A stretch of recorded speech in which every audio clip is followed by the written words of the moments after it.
Bonjour à toutes et à tous, chapitre 3 de Biologie évolutive, livre de cours niveau Masters en français sur l'évolution. Aujourd'hui, chapitre 3 donc, l'évolution du sexe, un carrefour pour la biologie évolutive. Mesdames et messieurs, on va parler sexe de la façon la plus, je vais pas dire inintéressante, mais la façon la plus pas sexy possible, puisqu'on va commencer immédiatement par des définitions, mesdames et messieurs. Mais oui, les définitions, elles sont belles, elles font toujours plaisir. La définition du sexe, mesdames et messieurs, d'après biologie évolutive, d'après les biologistes évolutifs, Thomas Lenormand et ses collègues, eh bien, c'est toute forme de recomposition d'un génome par recombinaison ou ségrégation. Et ça veut dire une chose, mesdames et messieurs, ça veut dire deux choses. D'abord, ça ne va pas inclure les transferts horizontaux. Les bactéries peuvent effectivement acquérir de l'ADN, donc c'est quelque chose qu'on a vu dans le chapitre précédent, vidéo précédente. Les bactéries peuvent acquérir de l'ADN par transferts horizontaux, soit en phagocytant des petits bouts d'ADN qui traînent comme ça dans leur environnement, soit en l'échangeant directement avec leurs copines, soit à cause des virus qui les infectent, mais ça, ce n'est pas considéré comme de la reproduction, parce qu'il y a pas de recomposition du génome à partir d'une recombinaison. Mais surtout, ça veut dire qu'en fait, quand on va parler recomposition d'un génome par recombinaison ou ségrégation, pour nous, eucaryotes, parce que bon, les bactéries, on s'en fout un peu, mais pour nous, les eucaryotes, ça veut dire une chose, ça veut dire que le sexe, c'est la méiose. Parce que c'est ça, la recomposition du génome par recombinaison, chez nous. Le sexe, c'est la méiose. Et ça veut dire que la notion de sexualité n'est pas liée à la reproduction. Évolution du sexe n'est pas liée à évolution de la reproduction. La reproduction et le sexe sont deux choses totalement différentes. Méiose et fécondation. Ce ne sont pas les mêmes phénomènes. C'est triste. Quand je vous ai dit que ça allait pas être sexy, c'est triste, c'est tiré. On peut pas commencer des vidéos avec des nouvelles pareilles. C'est pas possible. Donc sexe et reproduction, c'est pas la même chose. Exemple.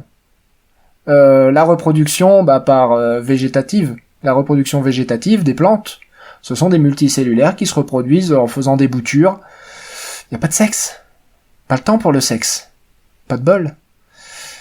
Si t'as la ref. Si t'as la ref. Et puis à côté de ça, vous pouvez avoir du sexe, mais sans avoir de reproduction. Donc c'est le cas par exemple de ce petit cilié. Voilà, de cette paramécie. Nos amis les paramécies ici qui nous font une petite méiose. Bon là vous avez la reproduction asexuée par mitose, ok, mais là vous avez la reproduction sexuée par méiose. Deux individus font chacun leur petite méiose dans leur coin, s'échangent des bras de chromosomes méiotisés, recombinent tout ça, et puis vous avez quoi? Vous avez deux parents, vous avez deux enfants, mais vous n'avez pas eu de reproduction. Et à la limite, c'est peut-être même mieux. Quand on veut pas d'enfants, c'est peut-être aussi bien de pouvoir faire du sexe sans pouvoir faire de reproduction. Après tout. Je ne suis pas sûr que la notion de plaisir existe chez les paramécies, ceci étant dit. Bref. Donc évolutivement, il va bien falloir distinguer les deux phénomènes. Et c'est ça surtout qui est important ici, c'est qu'il faut bien distinguer le phénomène de reproduction et le phénomène de recombinaison, qui va être le sexe. Voilà, de recombinaison ou de ségrégation, voire même et ou de ségrégation que va être le sexe. Donc il va vraiment falloir distinguer en fait le fait de multiplier le nombre d'individus du fait de brasser tous ces petits gènes, quoi. Et donc ça va être le premier enjeu. Le premier enjeu de ce chapitre, ça va être de distinguer les deux, avec notamment le problème des transferts horizontaux, mais alors en plus on va apprendre aussi que chez les virus, il peut y avoir échange de matériel génétique aussi, puisque chez les virus, vous pouvez avoir deux individus ou deux individus d'un même virus, voire deux virus différents, qui infectent le même ADN, le même hôte, et ils vont pouvoir de fait en se reproduisant, en parasitant le génome de leur hôte, ils vont pouvoir aussi, des fois, tomber dans une séquence d'un autre virus et de fait piquer les gènes de ce virus en question au moment où ils vont eux-mêmes se faire copier par la machinerie cellulaire de l'eucaryote parasité. Donc ça c'est intéressant, ça veut dire que même les virus ont une sorte de sexe, si on veut. c'est quand même, ça implique quand même d'aller parasiter la séquence d'un autre virus à l'intérieur d'un hôte, lui-même parasité par les deux virus, mais ça peut arriver. Et c'est arrivé par le passé. Donc, c'est une forme de sexe outrageusement agressive, infectieuse, mais bref. Conformément à cette idée, donc ce chapitre, puisque c'est quand même pour ça que je suis là, c'est pour commenter ce qu'il y a dans ce chapitre, donc ce chapitre va nous parler donc de la reproduction, en nous expliquant toutes les façons qu'il y a de se reproduire de façon non sexuée. Donc, pour bien enfoncer le clou du fait que le sexe et la reproduction ne sont pas liés, eh bien il évacue, le chapitre évacue immédiatement les divers cas de reproduction non sexuée. Donc on a évidemment la reproduction végétative, les fameuses boutures dont je parlais tout à l'heure. Les plantes peuvent aussi produire ce qu'on appelle des propagules, c'est-à-dire des buddies. ils vont budder un petit bout de plante. Le petit bout de plante va tomber, et puis ce petit bout de plante va lui-même développer des racines et devenir une nouvelle plante. C'est assez classique comme mode de reproduction, et chez certains animaux et chez beaucoup de non-animaux, de protozoaires par exemple, enfin des unicellulaires des eucaryotes unicellulaires, on va avoir parthénogenèse. On va aussi avoir parthénogenèse d'ailleurs chez beaucoup de plantes. Je dis ça, mais c'est pas parce que les plantes peuvent se reproduire de façon végétative qu'elles ne vont pas elles aussi participer à la parthénogenèse. D'ailleurs, il y a beaucoup de plantes parthénogénétiques. Chez les animaux, on va d'ailleurs avoir différents types de parthénogenèse. La parthénogenèse dite arénotoque, lorsqu'elle produit exclusivement des mâles. Et oui, ça existe. Moi, je savais pas. Je croyais que la parthénogenèse, c'était que les femelles qui faisaient, mais non, apparemment, il y a des parthénogenèses qui produisent aussi exclusivement des mâles. Je suis pas sûr, est-ce que c'est les mâles qui produisent exclusivement des mâles? Je pense que c'est des femelles qui produisent exclusivement des mâles, en fait. Il doit y avoir un truc avec la méiose à ce niveau-là qui fait qu'il y a que des mâles qui sont produits, mais ce sont quand même les femelles qui produisent exclusivement des mâles. On va avoir la parthénogenèse dite tylétoque lorsqu'elle produit que des femelles, et on va avoir une parthénogenèse deutérotoque lorsqu'elle produit des individus des deux sexes. Et donc la parthénogenèse, nous dit-on, arénotoque, est quand même apparue 17 fois indépendamment. Donc il y a 17 fois où des espèces ont évolué la possibilité de ne produire que des mâles. Et ça arrive par exemple chez les hyménoptères, chez les thrips, chez les acariens et chez les rotifères, les fameux rotifères. Je vous avais dit qu'on en reparlerait des rotifères parce que eux ils sont chelous. C'est ceux qui ressemblent à des petits ventilateurs sous-marins là et qui se reproduisent de façon asexuée. Donc je vous annonce qu'on va en reparler. Les parthénogenèses arénotoques, c'est celle dont on est le plus familier, des femelles qui produisent d'autres femelles, et les parthénogenèses du dernier type, donc les deutérotoques, on les retrouve par exemple chez des pucerons, nous dit cet article. Ensuite, il va y avoir d'autres formes de reproduction qui sont moins connues, qui s'appellent les pseudogamies et les hybridogénèses.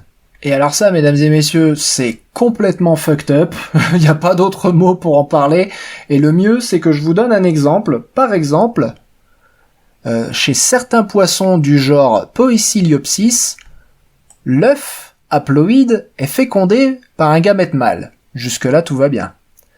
Sauf que ce gamète mâle provient d'une espèce proche pour donner un individu diploïde. Donc, on a deux espèces différentes, un mâle, une femelle, un mâle et une femelle de deux espèces différentes s'accouplent, la fécondation a lieu, mais au moment de la méiose, le génome paternel ne s'attache pas au fuseau des microtubules et est éliminé par recombinaison, et seul le génome maternel passe dans l'œuf. Est-ce que c'est pas complètement défoncer ça comme façon de se reproduire. C'est-à-dire que vous avez donc une femelle qui est fondamentalement parthénogénétique, c'est-à-dire que c'est une femelle qui va produire exclusivement que des femelles qui auront le même code génétique qu'elle, sauf que pour se reproduire, elle se reproduit avec un mâle d'une autre espèce, dont ensuite elle va jeter l'ADN à la poubelle. C'est pas complètement taré, ça? C'est pas complètement taré, ça, comme façon de se reproduire? Non, mais je vous demande. Ah, vous croyez que le féminisme c'était castrateur, mais vous n'avez rien vu! Vous n'avez rien vu. Vous imaginez, messieurs, si les femmes s'accouplaient avec vous pour ensuite balancer vos gènes dans la benne à ordures à la méiose suivante. Ce serait quand même de la folie furieuse. Et le dernier mode de reproduction, c'est évidemment l'autofécondation, donc celle où un organisme va produire par méiose les deux gamètes, mâle et femelle, et se féconder lui-même. C'est ce que font pas mal d'arbres. Il y a pas mal de plantes qui font ça. Produire les deux gamètes mâle et femelle. On nous explique un petit schéma là qui nous donne les deux types de parthénogénèse. Donc jusque là, aucun problème. Et évidemment, on nous indique la capacité qu'ont beaucoup d'êtres vivants d'alterner sexualité et non-sexualité dans leur façon de brasser leurs gènes et de se reproduire. Bon, évidemment, comme j'ai dit tout à l'heure, se reproduire et pratiquer le sexe, donc la recombinaison, ce n'est pas exactement la même chose, mais on est bien d'accord que chez la plupart des eucaryotes, les deux phénomènes restent liés. En tout cas, on peut se reproduire sans pratiquer le sexe, mais c'est compliqué chez les eucaryotes de pratiquer le sexe sans se reproduire au passage. Même s'il y en a qui le font, on a vu l'exemple de la paramécie tout à l'heure. Et donc il y a évidemment des organismes qui sont capables d'alterner sexualité et non-sexualité. Ça va notamment être le cas de pas mal de plantes, comme je le disais, et des plantes qui vont de fait aussi avoir des problèmes aussi au niveau de l'autofécondation, puisqu'elles vont aussi être capables d'alterner les sexes. Elles vont être capables d'être à la fois mâles et à la fois femelles, et essayer de pas se féconder elles-mêmes, parce que l'autofécondation, là on en parle comme si c'était normal, mais la plupart des plantes qui pratiquent l'autofécondation le font souvent malgré elles. Et ça va être un problème, notamment au niveau, tout simplement de la diversité génétique. Quand on fait de l'autofécondation, on augmente les chances d'avoir des homozygotes, donc on fait baisser la diversité génétique, on a un problème de consanguinité tout simplement. Et avant de passer à la phylogénie des modes de reproduction, donc l'évolution de la sexualité, j'aimerais vous faire contempler ce magnifique tableau qui est juste là pour vous rappeler au final que je simplifie énormément les choses, parce que vous avez un lexique de termes quand on parle de reproduction sexuée et non sexuée, et de type de parthénogénèse qui est assez rocambolesque, assez byzantin. Donc je veux juste vous faire contempler à quel point j'essaye de vous épargner, mais que si ça vous intéresse, il y a du boulot. Il y a du boulot. Et il y en a pour un moment. Donc là, ce qui va nous intéresser, c'est quand même la phylogénie des modes de reproduction, à savoir l'origine du sexe. Quand et comment est-ce que le sexe a évolué. Et donc la première chose à savoir, c'est que la méiose, qui est donc la recombinaison typique des eucaryotes, c'est le symptôme du sexe par excellence chez les eucaryotes, la méiose est commune à quasiment tous les eucaryotes. Il n'y a en fait que 0,1% des espèces d'eucaryotes qui ne pratiquent pas du tout la reproduction sexuée parmi les eucaryotes. Ça ne veut pas dire qu'il y a que 0,1% des espèces qui se reproduisent par mitose, c'est pas ça que j'ai dit. Ce que je dis, c'est qu'il n'y a que 0,1% des espèces qui ne pratiquent pas du tout de reproduction sexuée chez les eucaryotes. Donc ça reste quand même, ces cas de reproduction asexuée ne sont pas, alors je vais pas dire anecdotiques, mais ce ne sont pas les seuls et uniques moyens ce ne sont généralement pas les seuls et uniques moyens de reproduction. Généralement, vous avez un moyen de reproduction sexué et asexué qui cohabitent chez les espèces, avec plus ou moins de reproduction sexuée et plus ou moins de reproduction asexuée. Certaines espèces vont être exclusivement capables de mitose, et une fois de temps en temps, se faire une petite méiose et un petit échange de gènes, comme ça des familles. Alors, évidemment, avoir des espèces qui se reproduisent de façon asexuée, ça va poser la question de la notion d'espèce. Puisque parler d'espèces asexuées, comme je viens de le faire, ça pose nécessairement la nécessité d'une définition alternative de l'espèce, puisque il n'y a pas reproduction. Vous savez que l'espèce biologique, c'est quand on arrive à se reproduire et à faire des descendants, mais si vous n'avez pas reproduction, comment faites-vous pour savoir si vous êtes de la même espèce? Bon, enfin, reproduction, ou en l'occurrence, sexualité. Donc ça va être effectivement un problème, mais globalement, en gros, si vous vous inquiétez du fait que ce 0,1% serait largement sous-estimé, en fait, ce n'est pas le cas. C'est probablement même une surestimation en réalité. Et pourquoi? Parce que on va tendre à considérer que les espèces asexuées, en fait, que à partir du moment où il n'y a plus de reproduction asexuée, chaque individu et la lignée qui le suit est une espèce à part entière, puisqu'elle ne se reproduit pas avec les populations voisines. À savoir que la population voisine, ça peut être littéralement son voisin, en l'occurrence.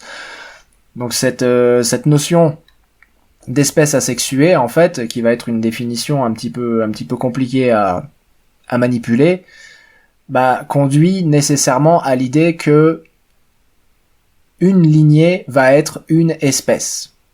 Même si génétiquement il n'y a pas beaucoup de différence entre ces deux lignées, une lignée va être une espèce. Donc ça veut dire que quand on estime le nombre d'espèces réellement asexuées, 100% asexuées, en réalité on va probablement surestimer, je veux dire si on analysait les gènes de ces espèces en question, de ces lignées en question, devrais-je dire, on se rendrait compte qu'en fait elles n'ont pas suffisamment divergé pour qu'on les appelle réellement des espèces. Donc bon, voilà, même l'idée en fait que c'est surestimé est probablement un problème en soi. C'est ça, c'est beau, moi j'adore ce genre de problème. C'est les problèmes logiques en fait que je trouve formidables. Et il y a évidemment le cas des rotifères, les fameux rotifères, qui sont ce qu'on appelle un scandale évolutif, parce que les rotifères, effectivement, font partie de ces très rares espèces à ne jamais se reproduire. Alors, je vais vous lire le paragraphe en entier, parce qu'il est vraiment trop bien. J'adore les rotifères. J'adore quand on parle des rotifères. Donc, les rotifères bdelloïdes, organismes microscopiques vivant dans le sol et dans l'eau douce, comprennent environ 360 espèces. Bon, avec des guillemets, les espèces, qui semblent toutes constituées exclusivement de femelles parthénogénétiques produisant des œufs par mitose. Aucun mâle n'a jamais été observé et dont la structure du génome est incompatible avec la méiose. La structure du génome est incompatible avec la méiose. Donc c'est même pas qu'elles sont uniquement parthénogénétiques, ces bestioles, c'est qu'elles sont même complètement incapables de se reproduire de façon sexuelle, enfin de pratiquer le sexe. Même pas de se reproduire, mais juste de pratiquer le sexe. Et elles contiennent 8% de gènes d'origine métazoaire acquis de façon horizontale. C'est-à-dire que leur diversité génétique leur vient exclusivement de transferts horizontaux. C'est fou. Il y a des fossiles de rotifères bdelloïdes trouvés dans l'ambre qui indiquent que ces organismes existent déjà depuis au moins 35 à 40 millions d'années, et de manière similaire, de 35 à 40 millions d'années, et ils le disent pas ici, mais les rotifères sont probablement beaucoup plus anciens que ça, ils datent probablement au moins du Cambrien, voire même plus, puisque ce sont des ecdysozoaires. Donc les ecdysozoaires, c'est la même famille que les insectes, donc le point de divergence entre ça et le reste des ecdysozoaires, ça doit être au moins du Cambrien. Sinon de l'Ordovicien. De manière similaire, aucun mâle n'a jamais été observé au sein des 28 espèces d'ostracodes. Donc les ostracodes, ce sont des petits crustacés et là, on parle de la famille des Darwinulidae. Ce qui est quand même assez fou, en fait, hein, qu'il n'y ait pas de sexe, donc pas de variation génétique, en tout cas intrinsèque, pas de recombinaison, chez des bestioles qu'on appelle des Darwinulidae. On a quand même donné le nom de Darwin à des machins qui évoluent probablement le moins de façon darwinienne. Je rappelle qu'il faut quand même qu'il y ait variation, là, descendance avec variation dans le schéma darwinien d'évolution.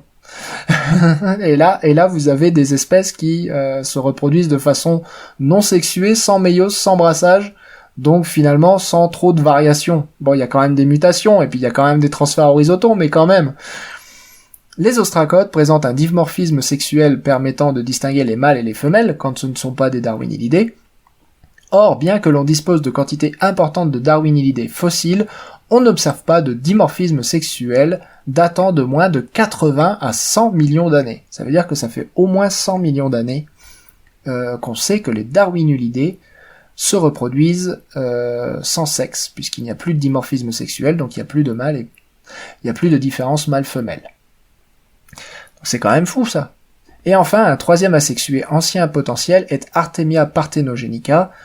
Bien qu'elle soit considérée comme une seule espèce, cette Artemia parthénogénique recouvre une diversité de niveaux de ploïdie et de traits d'histoire de vie importants. Donc la ploïdie, c'est le nombre de chromosomes, enfin de copies de chromosomes. Donc vous êtes diploïde quand vous avez vos paires de chromosomes, et vous êtes haploïde quand vous avez vos chromosomes tout seuls qui se baladent pas en paires. Et après, vous avez plusieurs niveaux de ploïdie avec vous pouvez même avoir vos chromosomes. Je crois que le record, c'est le maïs qui a chaque chromosome en paquet de 20 ou un truc comme ça. Enfin bref, vous pouvez avoir beaucoup de niveaux de ploïdie. C'est pas seulement, alors on parle de N ou de 2N. N, c'est quand il y a qu'un chromosome, et 2N, c'est quand ils sont en paire. Et donc, comme je vous le disais, on peut aller chez certaines plantes jusqu'à les chromosomes qui se baladent en 20N, quoi, en gros. Une vingtaine de N, voire plus. Donc ici, vous avez cette petite artémie, cette parthénogénèse cyclique. Ah non, c'est une daphnie, celle-là, c'est pas l'artémie. Mais bref, vous avez aussi différents niveaux de ploïdie chez cette daphnie, qui peut faire de la parthénogénèse thylétoque, et reproduire par parthénogénèse des individus diploïdes, mais qui seront tous femelles, d'où le nom thylétoque, ou alors elle peut faire de la parthénogénèse deutérotoque, et produire de fait soit des mâles, soit des femelles, qui vont eux-mêmes fabriquer des gamètes, qui vont pouvoir faire la fécondation. Donc là, vous pouvez avoir effectivement les deux cas de reproduction, avec différents niveaux de ploïdie, des N ou des 2N, et des mâles ou des femelles en fonction, généralement ça va être fonction du milieu, hein, c'est-à-dire que vous allez avoir besoin de fécondation quand le milieu sera perturbé, et où vous aurez besoin d'évoluer, où vous aurez besoin de générer de la nouveauté génétique pour vous adapter, et à l'inverse, quand vous arrivez dans un milieu où il y a personne, où vous êtes le premier, vous allez vouloir le peupler rapidement. Bon, je donne des intentions à mes animaux, oui, je sais, c'est pas bien, faut pas faire ça, mais bref, vous voyez ce que je veux dire.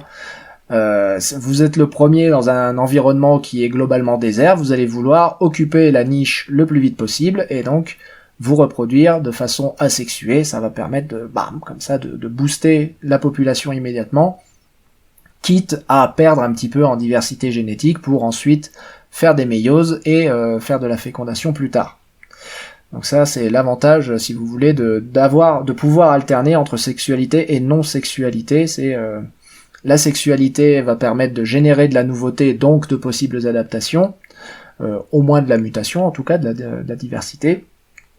Et l'asexué, la reproduction asexuée, va pouvoir permettre de conquérir un milieu relativement vide, voire même de concurrencer un concurrent sur place, s'il y a déjà quelqu'un d'autre sur place, de concurrencer un concurrent sur place de façon importante, voire même de le remplacer, si jamais ce concurrent vous fait de l'ombre. Donc vous pourrez faire dans ce cas-là, vous ferez de la parthénogénèse, de la reproduction asexuée, pratiquer ce qu'on pourrait appeler la stratégie dite du zombie. Ils sont trop nombreux pour nous. Ah voilà. Ce chapitre se perd un petit peu, je trouve, après dans une espèce d'étude, d'exemple en fait, où la sexualité, enfin où la plus loin sexualité a été perdue en faveur de la sexualité. Ce qui dans un chapitre ce qui dans un paragraphe à la base sur l'évolution du sexe, je trouve, est un peu dommage, puisque nous on veut savoir quand est-ce que le sexe est apparu, pas savoir quand est-ce que le sexe a disparu. Mais bon, là, le reste du chapitre, c'était que ça. C'était que quelques cas dans lesquels le sexe a disparu et pourquoi. C'est pas inintéressant, mais je vous avoue que je suis plus intéressé par la question de quand est-ce que le sexe est apparu chez les eucaryotes. Et surtout, pourquoi le sexe est apparu chez les eucaryotes. Alors, la question de quand est immédiatement reliée à la question de l'origine des eucaryotes, qu'on a vu dans le premier chapitre, donc 2 milliards d'années, puisque nous l'avons dit tout à l'heure, enfin ils nous l'ont dit tout à l'heure, l'origine de la méiose, donc de la sexualité, c'est la même que l'origine des eucaryotes. La méiose est un caractère dérivé propre aux eucaryotes.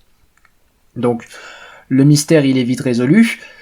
La question de pourquoi le sexe est apparu, ça c'est une question qu'elle est très intéressante et c'est une question sur laquelle on va passer longtemps. Je vous spoil immédiatement, hein, c'est dans mes notes ici, et il y a écrit « on sait pas ». Pourquoi le sexe ? On sait pas. On sait pas pourquoi le sexe est apparu. Et c'est ça qui est fascinant. C'est ça qui est fascinant, parce que le sexe, il y a des avantages majeurs à la reproduction sexuelle. Je vous l'ai dit tout à l'heure, la reproduction sexuée permet de générer de la variation, elle permet de générer de la recombinaison, donc de générer de nouveaux génotypes, de nouveaux phénotypes qui vont vous permettre, en tirant au pif dans toute la direction, il y a bien un moment où on va toucher la cible. Voilà, c'est ça l'intérêt du sexe.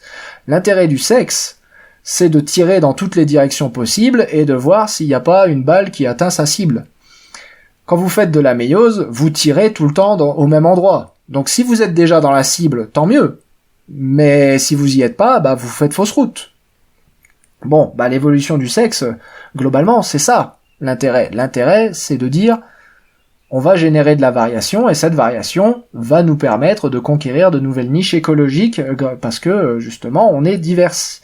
Oui, mais ça ne marche que dans un univers.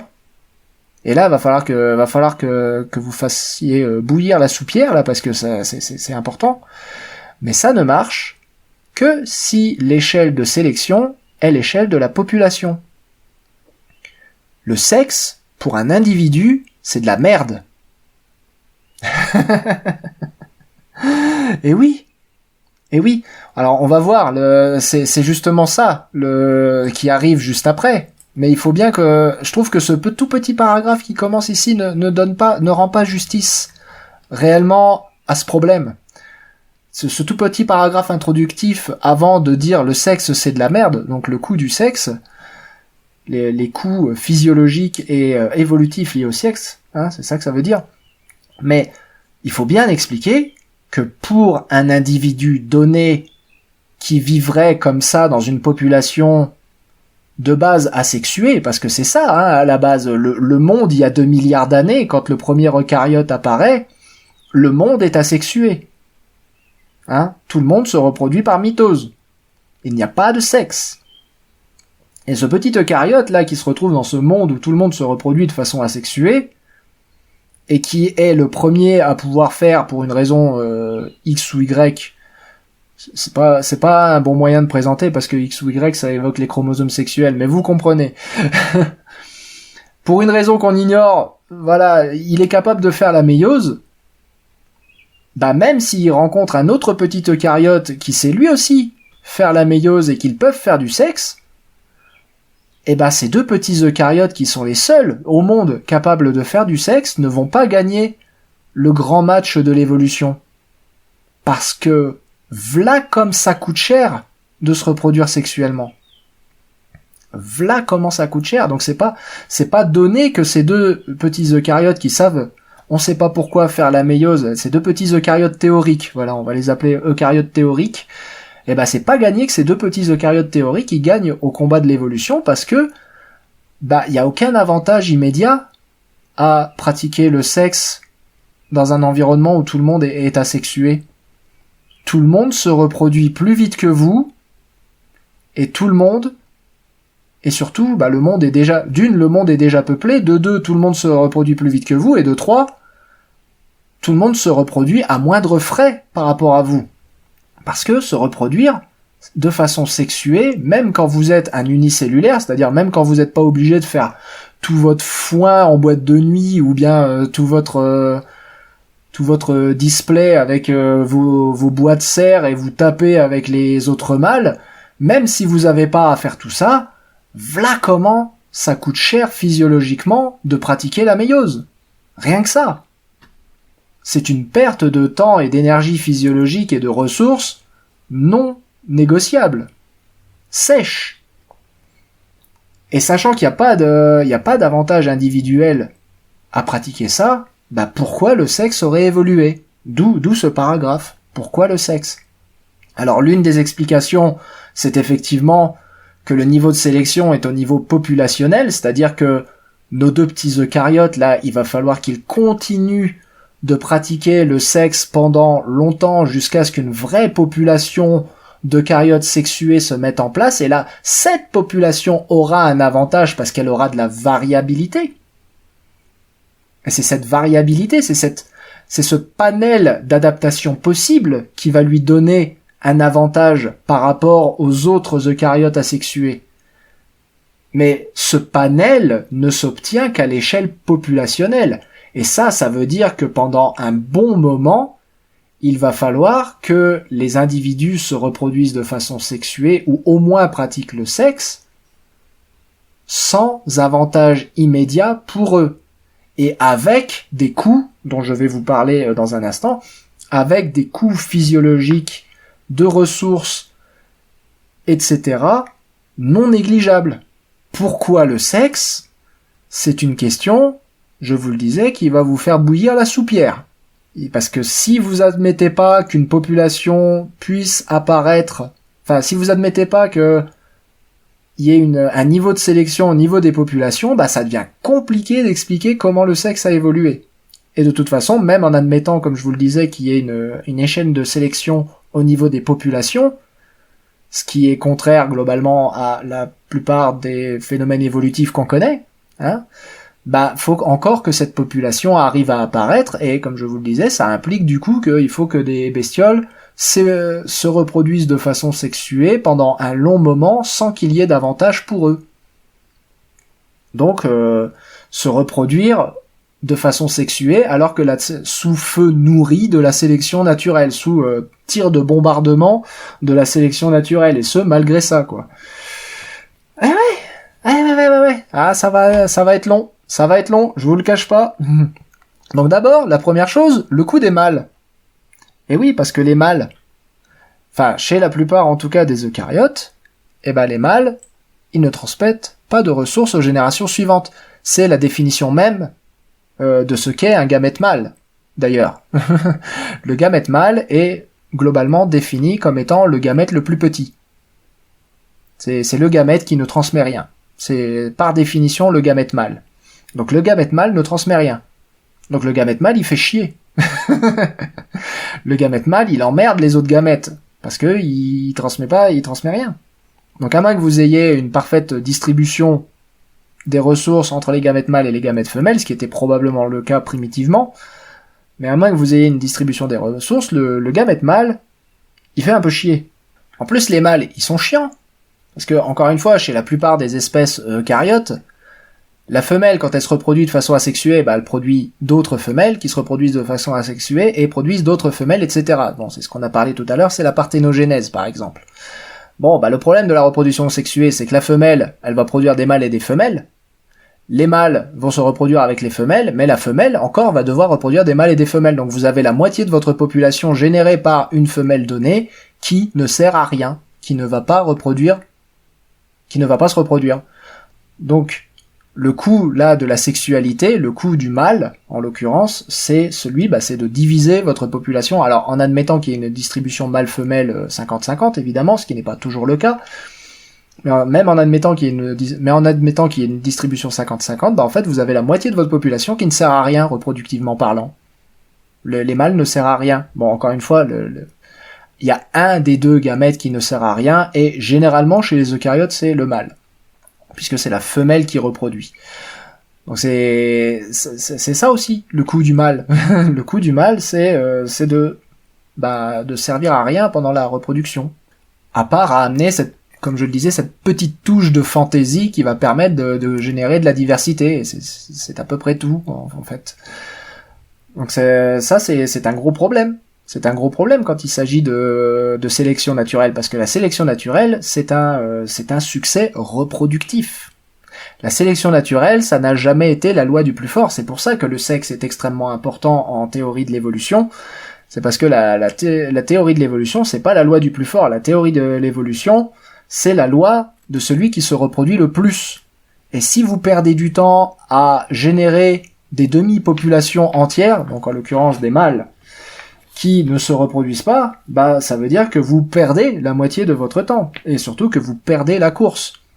Donc encore une fois, comment arrivez-vous à ce stade, sachant que vous êtes en compétition avec des asexués, on se remet dans notre contexte de premiers eucaryotes qui vivaient il y a 2 milliards d'années, mais sachant que vous êtes en compétition avec des asexués, comment générez-vous un avantage ?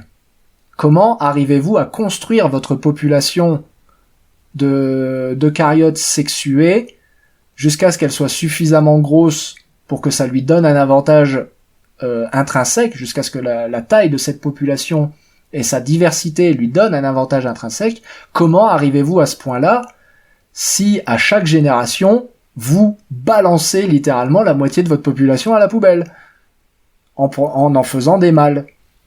Bah ça c'est une bonne question. En faisant des mâles, ou comme je le disais, en gâchant la moitié de vos gamètes en l'occurrence. Et puis à tout ça, il faut évidemment ajouter, comme je le disais tout à l'heure, le coût de la méiose. Eh oui, le coût de la méiose, c'est pas gratos, hein. Du fait de la méiose, une femelle sexuée ne transmet que la moitié de ses gènes à ses descendants.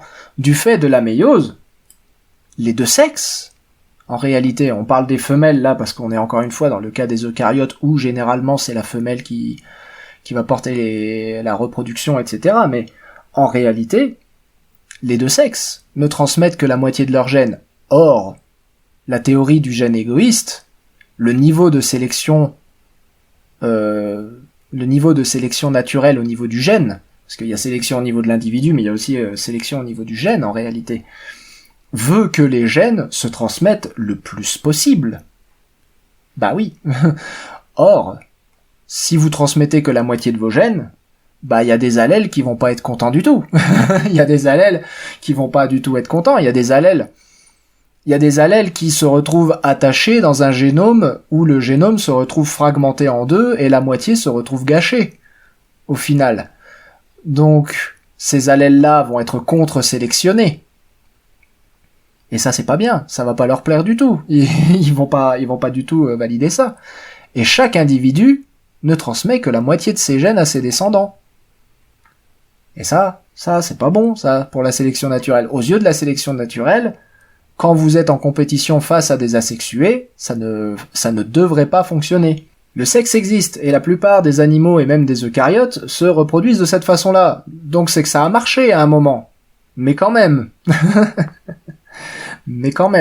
Bon. Alors, il y a une façon dont ça peut marcher, éventuellement, c'est que, comme je le disais, il faut pas oublier que sexe et reproduction ne sont pas liés. Ne sont pas forcément liés. Donc, il y a pu y avoir des populations partout dans le monde, à un moment donné, d'asexués, qui ont appris à s'échanger des gènes de façon sexuée, sans pour autant arrêter d'être asexués. Enfin, sans pour autant arrêter de se reproduire de façon asexuée. Donc le sexe a pu exister tout en étant asexué dans la reproduction. Donc on est sexué, mais pas quand on se reproduit. Et ensuite, une population a pu se retrouver isolée. Le sexe, dans ce cas-là, a fait prévaloir la reproduction sexuée. Enfin, la diversité donnée par le sexe a fini par faire prévaloir la reproduction attachée au sexe, la reproduction sexuée, c'est comme ça. globalement, que ça aurait pu se fixer, cet attachement entre reproduction et sexe. Mais, bon, il y a qu'une façon, en fait, de faire fonctionner ça, c'est de séparer sexe et reproduction, en réalité. Parce que si vous partez du principe que sexe et reproduction sont liés dans votre population ancestrale, en fait, ça marchera pas. Parce que vous allez à chaque fois perdre au jeu de la sélection naturelle. Donc sexe, oui, mais pas lié à la reproduction, et là, ça peut fonctionner, en fait. Bon, on va voir ça dans les différents scénarios d'apparition des possibles apparitions du sexe, en réalité. Un autre problème du sexe, c'est la non-assurance de reproduction. Enfin, un autre problème de la reproduction sexuée, en l'occurrence, c'est la non-assurance de reproduction. Vous n'allez pas forcément, vos gamètes ne vont pas forcément rencontrer des gamètes de l'autre sexe. Hein, si toi-même tu sais, la quantité de gamètes mâles que tu produis et que tu éjacules, il n'y en a qu'un seul qui va gagner le grand combat. Donc tous les millions d'autres cellules, c'est du gâchis. Et puis toi-même tu sais, de tous les ovules que tu vas produire durant ta vie, il y en a que grand maximum une douzaine, mais même déjà là, tu es quelqu'un de prolifique. Mais grand maximum, il y en a peut-être qu'une douzaine qui ont une chance un jour d'être fécondés. Donc ça fait quand même beaucoup d'ovules produits tout au long de ta vie pour pas grand-chose. Donc tout ça, c'est de l'énergie balancée par les fenêtres. C'est de l'énergie reproductive balancée par les fenêtres, pendant que les asexués, eux, pendant ce temps-là, ils tirent juste à tous les coups. Bam, bam, bam, bam. Donc c'est perdu là, ce problème de liaison entre sexe et reproduction. Ça fait perdre la course. Face aux asexués. Et puis ensuite, il y a les coûts liés au conflit génétique. Et alors ça, c'est quelque chose que je trouve absolument fascinant. Parce que je rappelle donc qu'il y a un niveau de sélection au niveau des gènes, qui avait été présenté par Richard Dawkins dans son livre Le gène égoïste. Il y a un niveau de sélection au niveau des gènes. Et de fait, si vous n'avez pas les mêmes gènes chez les mâles et les femelles, si vous n'avez pas les mêmes allèles du moins, mais il y a certaines fois où vous n'avez même pas les gènes, ou même pas la même expression de certains gènes chez les mâles et femelles, vous allez avoir un problème, en fait, de conflit entre les mâles et les femelles. L'intérêt des mâles et l'intérêt des femelles ne s'aligneront pas, en fait. L'intérêt évolutif des mâles et des femelles ne vont pas s'aligner. Il y a des allèles qui vont rentrer en compétition. Et puis ça va finir avec des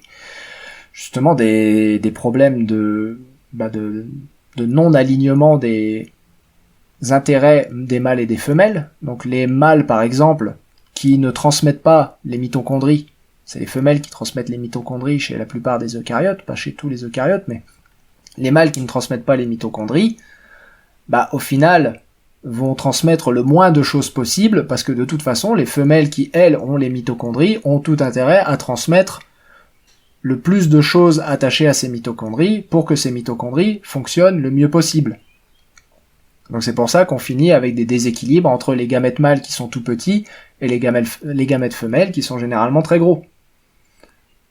Et de ce fait, l'intérêt des femelles, ça va être de produire le moins de gamètes de bonne qualité, alors que l'intérêt des mâles, ça va être de produire le plus de petits gamètes, pas forcément de très bonne qualité, juste bons à faire leur boulot, à savoir transmettre le matériel génétique.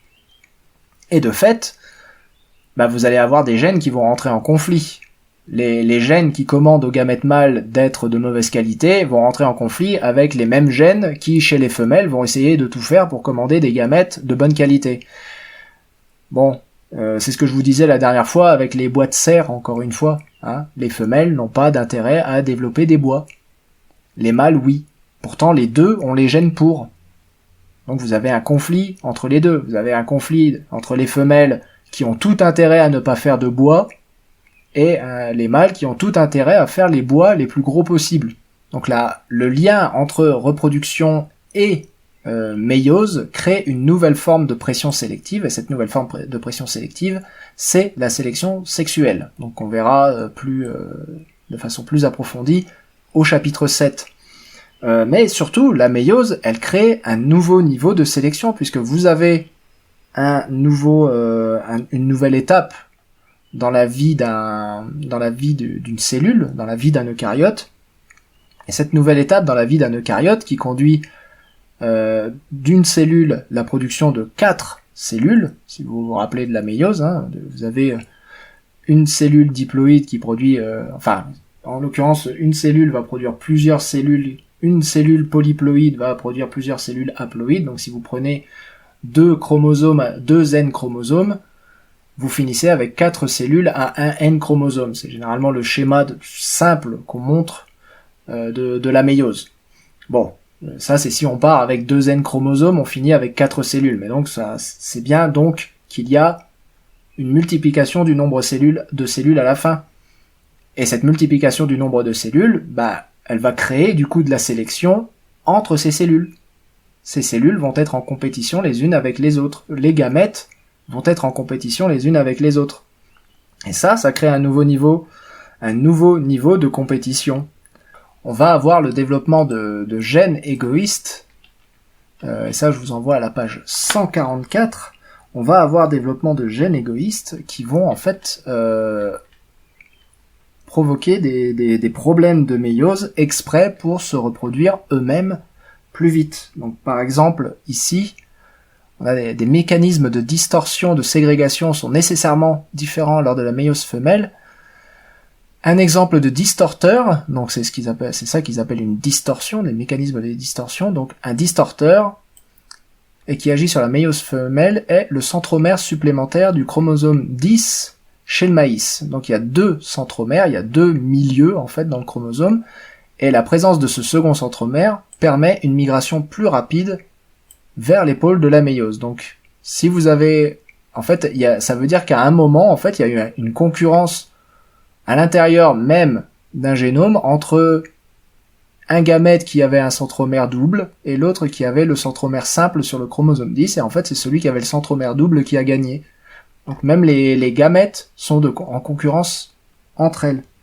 Et ils nous disent ensuite, lors de la méiose mâle, on trouve des mécanismes de distorsion par interférence.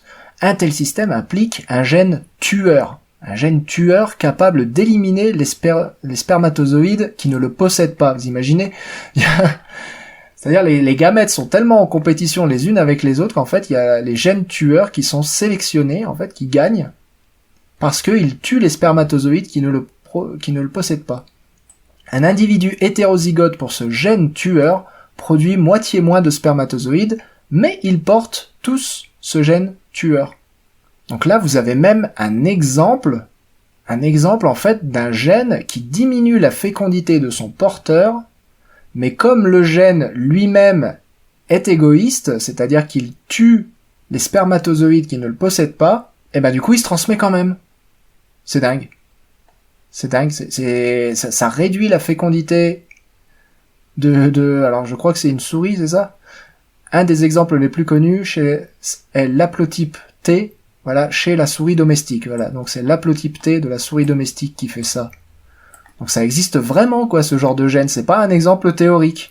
Cet haplotype constitue plus d'un tiers du chromosome 17 et inclut plusieurs centaines de gènes. Et là, il y a un autre système qui est le système SD chez la drosophile. Donc c'est même pas rare en plus. C'est même pas rare, c'est même pas petit. C'est un tiers du chromosome 17 est dédié à flinguer les chromosomes qui ne possèdent pas cet haplotype. C'est prodigieux. C'est prodigieux. Donc quand je vous disais les niveaux de sélection, la méiose fait apparaître un nouveau niveau de sélection, et même un peu plus loin, on a carrément parmi les éléments égoïstes, des chromosomes entiers, donc ce qui s'appelle les chromosomes B7 chez, je crois, les drosophiles, qui sont en fait des chromosomes qui se transmettent et basta. Ils sont là. Ils servent à rien. Ce sont des chromosomes entiers qui se promènent et qui ne servent à rien, mais ils se transmettent parce que. Et puis c'est tout. C'est incroyable. C'est incroyable quand tu penses, en fait, c'est tout sauf optimisé. Hein. C'est tout ce qui est optimisé, c'est la reproduction du gène égoïste et c'est tout en fait. Mais retournons à nos coûts de la méiose. Ça prend beaucoup de temps, plus longtemps qu'une mitose. ce qui est sans doute lié au fait que la méiose est une division qui est plus complexe que celle de la mitose. Et il est ainsi plus avantageux de réaliser une méiose quand elle a lieu de temps en temps lorsque les conditions écologiques sont le moins pénalisantes. Donc c'est ce que je disais tout à l'heure, on peut faire la méiose et pratiquer le sexe quand l'environnement est plutôt perturbé, quand il va y avoir beaucoup de concurrence, quand ça va être avantageux de produire de la variabilité. Mais voilà, ce que je disais tout à l'heure, dans une population qui est entièrement constituée d'asexués, bah vous voyez que faire une méiose, c'est complètement con comme décision. C'est complètement con. Donc l'origine du sexe, en fait, ça peut être que sur le long terme, dans des populations qui se reproduisaient pas de façon sexuée, mais de temps en temps auraient pratiqué une méiose quand les conditions devenaient pénalisantes. Et en fait, il y a peut-être quelque part, il y a 2 milliards d'années, en fait, où c'est vraiment devenu trop compliqué de se reproduire, enfin que c'est pas devenu trop compliqué de se reproduire par mitose, mais où c'est devenu trop pénalisant de ne pas produire de variabilité. C'est passé beaucoup de choses. Il y a 2 milliards d'années, il y a eu des chutes de météorites comme celle de Vredefort en Afrique du Sud, de gigantesques météorites.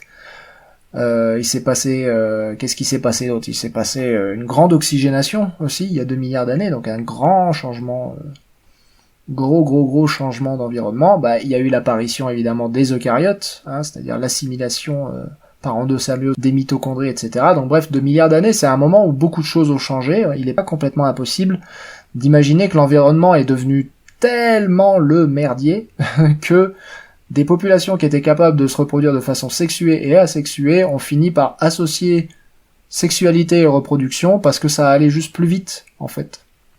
Ça allait juste plus vite et ça permettait d'évoluer beaucoup plus vite. Et donc là, c'est devenu un avantage. Mais bon, encore une fois, il faut atteindre l'échelle d'une population, quoi.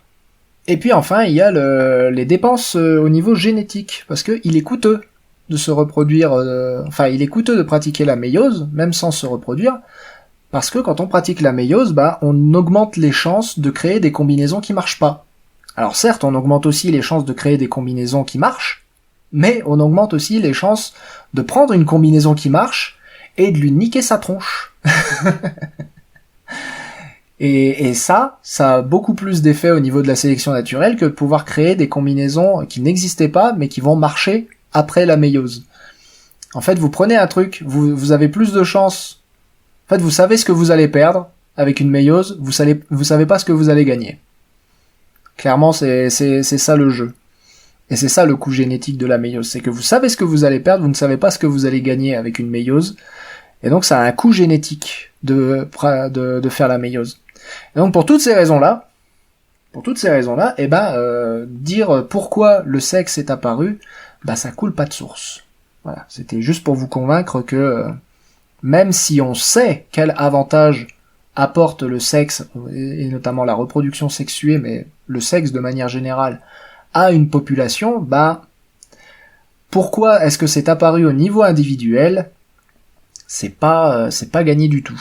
Pourquoi est-ce qu'un individu bénéficierait de l'évolution du sexe ?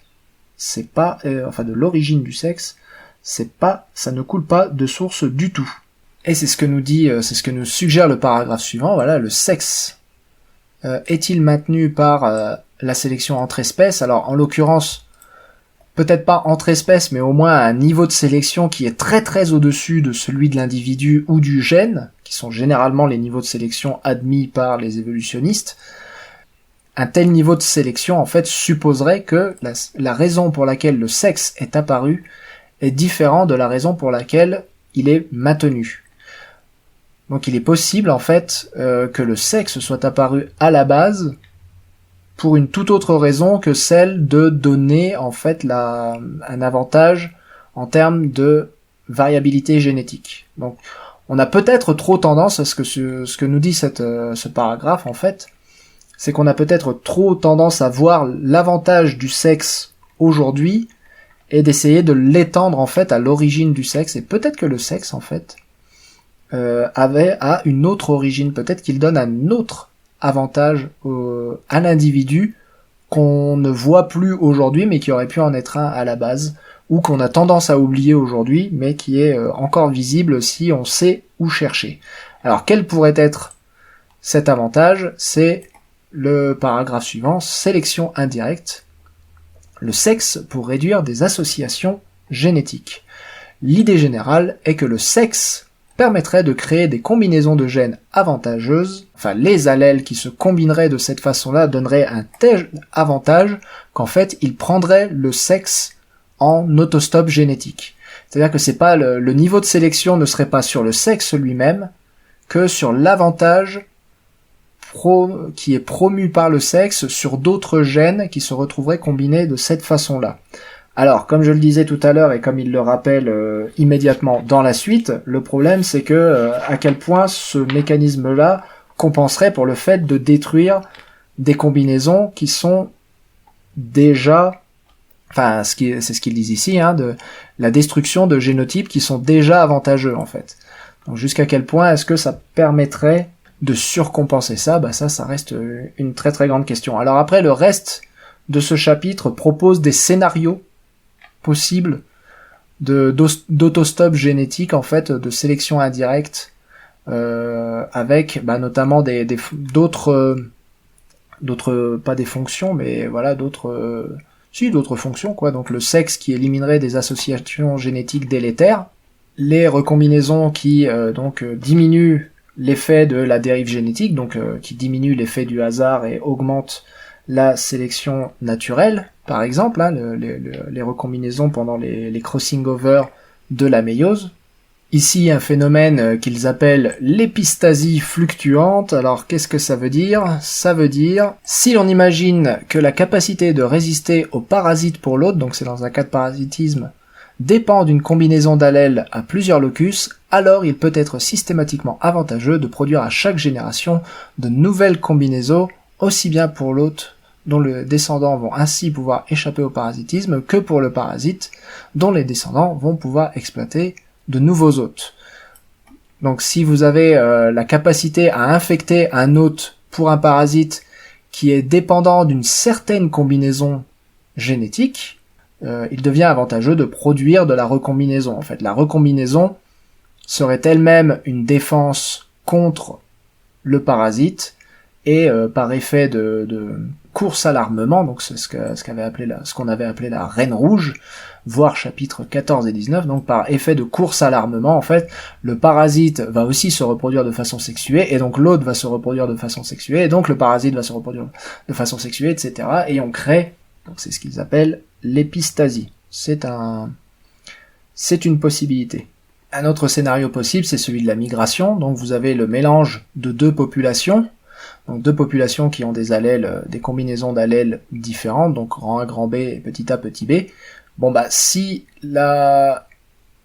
on est dans des populations qui sont capables de pratiquer le sexe, mais se reproduisent généralement de façon asexuée, il va quand même apparaître au sein de cette population des recombinaisons, et si ces recombinaisons d'allèles sont avantageuses, alors les individus auront un avantage par rapport aux individus non recombinés, ce qui, de fait, favorisera le sexe qui va avec cette recombinaison.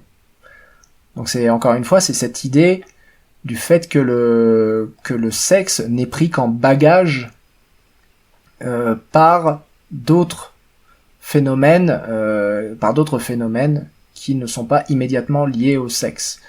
D'une autre raison pour laquelle, individuellement parlant, en tout cas, le sexe pourrait avoir un avantage, et pas seulement un avantage au niveau des populations.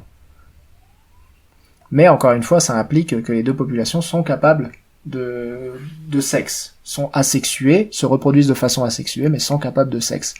À partir de là, la reproduction et le sexe ne sont pas liés, mais quand le sexe est pratiqué, en fait, les individus qui ont pratiqué le sexe, qui ont ces recombinaisons, sont avantagés, et donc ça avantage le fait de pratiquer le sexe. Et donc à partir de là, on peut créer une espèce de boucle qui se renforce en fait, de sélection naturelle en faveur des individus qui pratiqueraient le sexe et qui finiraient par se reproduire de façon sexuée. Mais encore une fois, ça ne marche que si la recombinaison est avantageuse. c'est toujours le même problème. Autrement, le sexe, il va détruire votre combinaison avantageuse. C'est là tout le challenge. Il existe un autre scénario où la recombinaison favorise l'élimination de mutations délétères, parce que chez les eucaryotes, il y a plus de mutations délétères que de mutations pas délétères, comme vous êtes probablement au courant.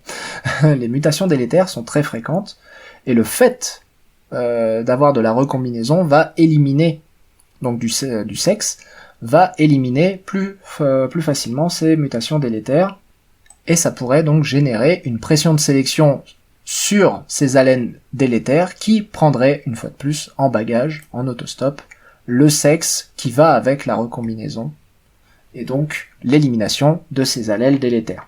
Au final, tous ces scénarios, donc ça s'étale quand même sur plusieurs pages, mais ce sont des scénarios qui essayent d'expliquer en fait ce phénomène clé, qui est cette question clé qui est comment est-ce qu'on obtient un individu qui a un avantage sélectif à pratiquer le sexe. Parce que, oui, le raisonnement qui consiste à dire, sans plus de précision, que le sexe permet de générer de la variation et que cette variation est favorable, est un raisonnement qui est faussement intuitif et qui cache un problème biologique. C'est la conclusion de ce paragraphe. Et c'est même pas seulement un problème biologique, c'est un problème logique de manière générale. Si on ne considère que la question de la recombinaison, de l'avantage intrinsèque de la recombinaison, on est obligé de faire appel à un niveau de sélection à la population, un niveau de sélection au niveau de la population. Or, avant d'atteindre ce niveau de sélection à la population, il faut déjà qu'il y ait un avantage individuel. Donc tout ça, là, tout ce que j'ai survolé réellement, ce sont des scénarios possibles pour tenter d'expliquer comment on va de cet individu qui a un avantage à se reproduire de façon sexuée jusqu'à construire une population entière et de fait donner cet avantage sélectif à cette population entière. Alors de ces coûts de la reproduction sexuée, de tous ces inconvénients à la reproduction sexuée qu'on a vu tout à l'heure, il y a de fait des conséquences. Eh oui, sexe et conséquences, mesdames et messieurs.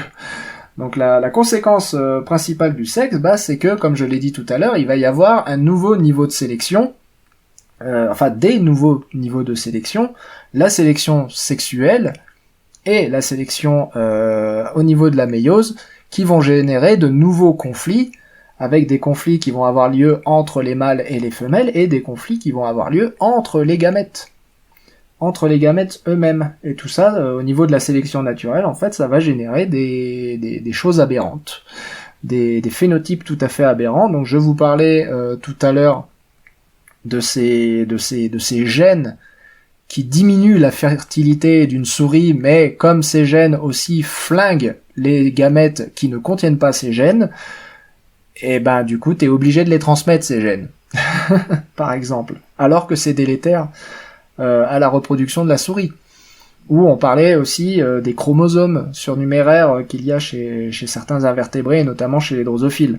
Donc il va y avoir 3 grandes familles de ce qu'ils appellent des biais de transmission, à savoir les interférences, donc les éliminations d'allèles concurrents, donc les allèles qui se font la guerre, les surréplications, donc multiplication de certains parfois bras de chromosomes, voire chromosomes entiers au sein d'un génome, et les gonotropismes, à savoir ségrégation préférentielle de la lignée germinale. Donc alors en plus, oui, vous allez avoir la lignée germinale qui va prendre le pas sur la lignée somatique. Bon, ça, c'est plus un problème de multicellulaire encore. Là, c'est les multicellulaires qui ont une différence entre leur lignée germinale et leur lignée somatique.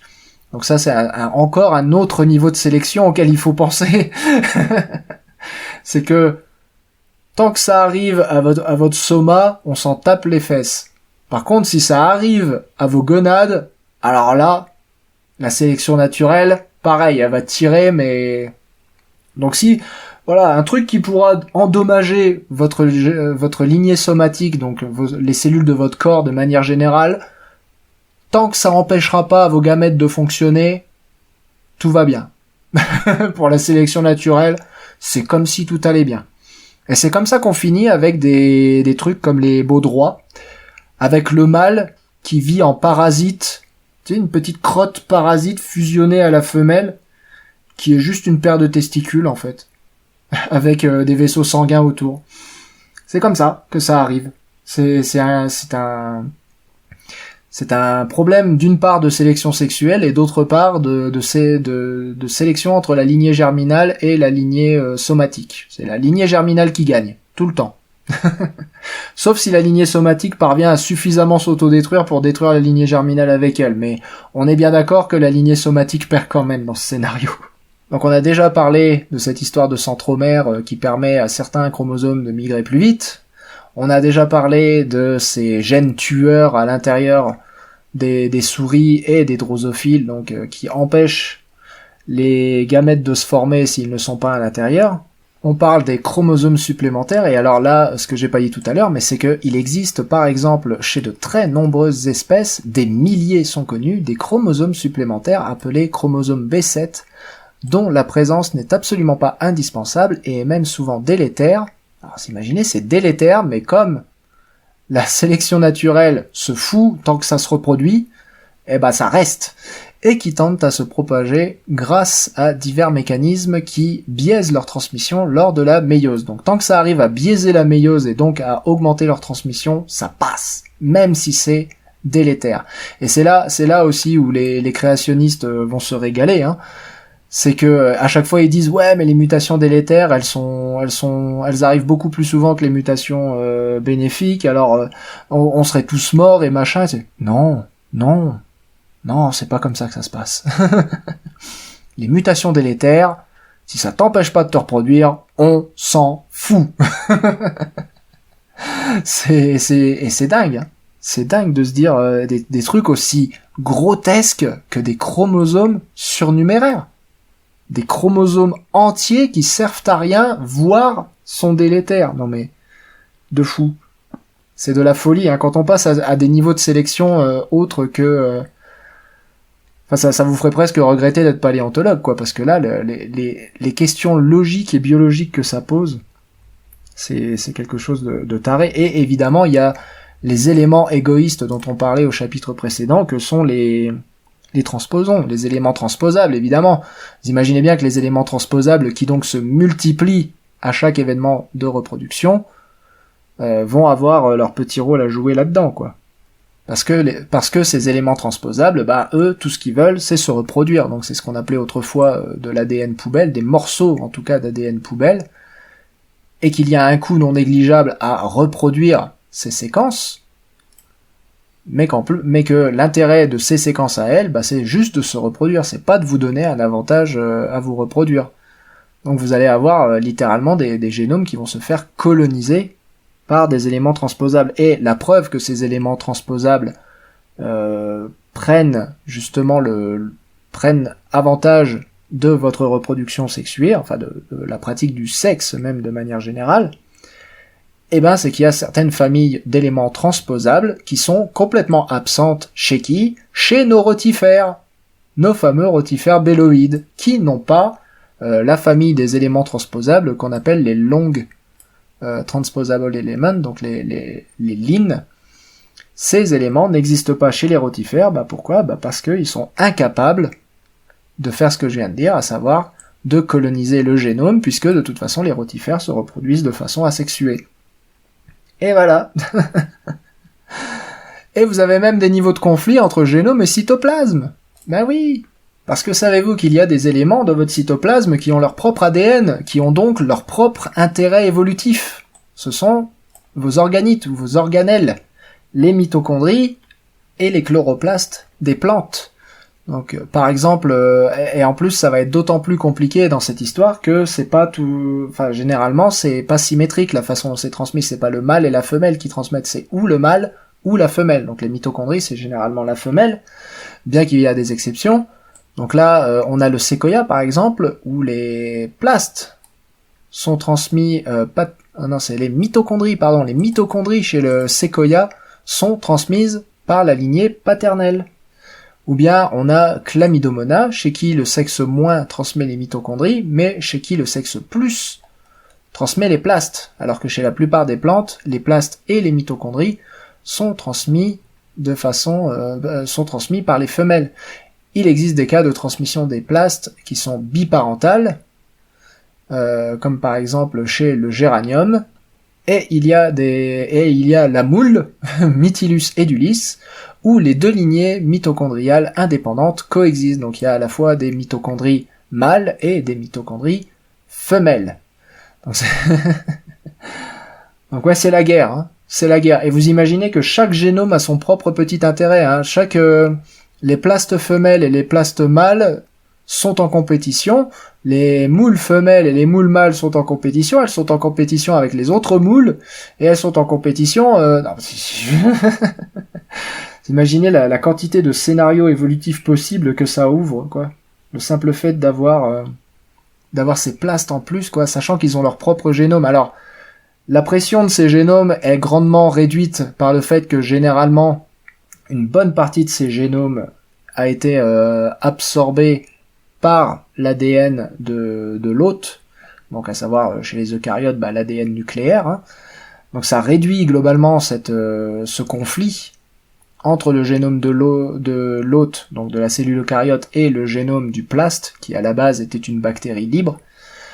Mais il y a quand même des cas de sélection, en fait, de guerre assez violente. Alors ici, on a par exemple le cas très rare chez le Myxomycète, donc un champignon Physarum polycéphalum, chez qui il existe plus que 2 sexes, et en l'occurrence 13, malgré la fusion cytoplasmique des gamètes. Alors comment on finit avec 13 sexes chez un Myxomycète? Bon, il y a mâle et femelle, mais après, il y a toutes les histoires de plastes. Il y a toutes les histoires d'organelles, qui décident, après la sagamie, de la hiérarchie entre les différents sexes. C'est-à-dire que c'est la distribution des plastes à la fin qui va décider c'est plus des mâles et des femelles en l'occurrence, mais c'est la façon dont ils vont se distribuer les organites qui va distribuer les sexes. Donc il y a toujours 2 sexes, mais en plus, il y a l'histoire d'organites qui vient se rajouter par-dessus ça, et qui vient rajouter de la complexité. Alors quel avantage il y a à avoir 13 sexes? Eux, ce qu'ils proposent, c'est que en fait, parce que c'est quand même une sacrée usine à gaz, hein, évidemment, mais en gros, cet inconvénient serait atténué avec un système comme celui de Polycépharum, enfin de ce champignon, parce que, en fait, du coup, au lieu d'avoir que 50% de la population avec qui tu peux te reproduire, t'as les 12/13e de la population avec qui tu peux te reproduire. Et ça donne donc un avantage pour la reproduction, quoi. Au lieu d'avoir une chance sur 2 de trouver chaussure à ton pied, t'as 12 chances sur 13. Puisque tous les sexes entre guillemets sont intercompatibles. Ça, c'est pour les conflits entre les plastes. Il y a les conflits entre mâles et femelles. Donc avant qu'on attaque la sélection sexuelle, qui a son propre chapitre, l'anisogamie. L'anisogamie, ou pourquoi les ovules sont gros et les spermatozoïdes sont petits. Ce coup ne prévient cependant pas l'anisogamie d'évoluer. Par exemple, dans le premier type de modèle discuté ci-dessus, les individus produisant des gamètes plus petits bénéficient d'un avantage car ils produisent davantage de gamètes et réalisent ainsi plus la fécondation. Donc l'idée étant que on a tout intérêt à produire des gros gamètes en bonne santé, mais que, en l'occurrence, produire des petits gamètes, ça permet de produire plus de gamètes et donc d'augmenter la fertilité. Donc on aurait certes plus d'avantages de produire des gamètes de qualité, mais non pas forcément, puisque si on produit plein de petits gamètes à chier, tant qu'il y a au moins un petit gamète à chier qui arrive à accomplir sa mission, ou en l'occurrence peut-être même plusieurs petits gamètes pas top qui arrivent à accomplir leur mission, ça suffit largement à augmenter très largement le succès reproducteur. Mais par contre, le problème, c'est que si vous avez des mâles et des femelles qui produisent des gamètes de petite taille et à faible valeur sélective, vous allez finir avec juste des zygotes, en l'occurrence, donc après fécondation, ça forme un zygote, donc on va finir avec des zygotes qui sont tout rachitiques. Donc en fait, il y a une espèce d'équilibre qui doit se former en fonction des 2 pressions, à savoir formation d'un gamète de bonne qualité pour faire des zygotes de bonne qualité, ou formation de gamètes pas ouf mais en grand nombre pour faire le plus de zygotes possible. Donc ça va résulter en plusieurs stratégies différentes. On a parlé des stratèges R, des stratèges K. Hein, là, ça s'applique carrément au niveau de la fabrication des gamètes. Et en plus, ce qui va se passer généralement, c'est que vous allez avoir un des gamètes qui va devenir gros, donc c'est l'anisogamie, par rapport à l'autre. Et généralement, ce qu'on va appeler le gros gamète sera le gamète femelle, et le petit gamète sera le gamète mâle. Et c'est pas moi qui invente, hein, c'est eux qui nous le disent juste là. Hein. On appelle généralement gamète femelle le plus gros gamète, et gamète mâle le petit. C'est juste la taille du gamète qui compte. Y a rien d'autre. Bon, après, il y a quel gamète rentre à l'intérieur de l'autre pour ramener son matériel génétique. En l'occurrence, c'est généralement le gamète petit qui rentre à l'intérieur de l'autre. Puisque de toute façon, pour rentrer à l'intérieur de l'autre, il faut qu'il y ait un gamète plus gros que l'autre. Donc en fait, c'est une tautologie, ce que je viens de dire. Donc oubliez ce que je viens de dire. Mais c'est juste ça qui définit qu'est-ce qui est mâle et qu'est-ce qui est femelle. Donc ici, il résume que, bien que les individus produisant de petits gamètes transmettent moins de ressources aux zygotes, ils bénéficient d'un avantage car ils peuvent réaliser plus de fécondation. Sous certaines conditions, ceci peut permettre de maintenir 2 tailles de gamètes dans une population, et ceci occasionne un coût important pour la reproduction sexuée, le fameux le coût des mâles. C'est pour ça que les mâles deviennent un poids évolutif chez les espèces anisogames. Mais bref, il y a les deux avantages et il y a généralement un équilibre qui se trouve au niveau de ça, c'est-à-dire au niveau de femelle gros permet d'apporter de la nourriture aux zygotes, mâle petit permet de multiplier le nombre de gamètes. Mais ça crée du coup ce problème du coût des mâles, puisqu'il se met à y avoir une compétition entre l'intérêt des mâles à se reproduire le plus possible et l'intérêt des femelles à s'occuper le plus possible de la progéniture. Et ce cas de compétition a un exemple tout à fait extrême, donc les cas les plus emblématiques sont celui d'un gène codant pour un facteur de croissance de l'embryon, donc un gène qui favorise la croissance de l'embryon chez la souris, IGF2, qui a une empreinte femelle quand il encourage la croissance de l'embryon, mais qui inhibe l'embryon quand il a une empreinte mâle. Donc quand il vient d'un chromosome Y. Et ça, c'est genre quoi? ça en vient à ce point-là en fait. Et c'est pas chez les drosophiles là, c'est chez les souris. Et on va même voir l'apparition de mécanismes pour prévenir l'évolution, enfin des mécanismes génétiques chez les mâles pour prévenir l'évolution de femelles parthénogénétiques. C'est-à-dire qu'il va y avoir des gènes mâles qui vont se rendre indispensables pour la croissance du zygote de telle façon que en fait les femelles parthénogénétiques ne pourront pas se développer. Donc les mâles les gènes mâles pour se maintenir vont générer plus de gènes encore plus mâles et encore plus nécessaires et encore plus inutilement nécessaires. C'est fou, c'est complètement fou. Alors, je vous parlais tout à l'heure de la concurrence entre les mitochondries et l'intérêt des organelles de manière générale et celui de l'hôte, donc de la cellule eucaryote.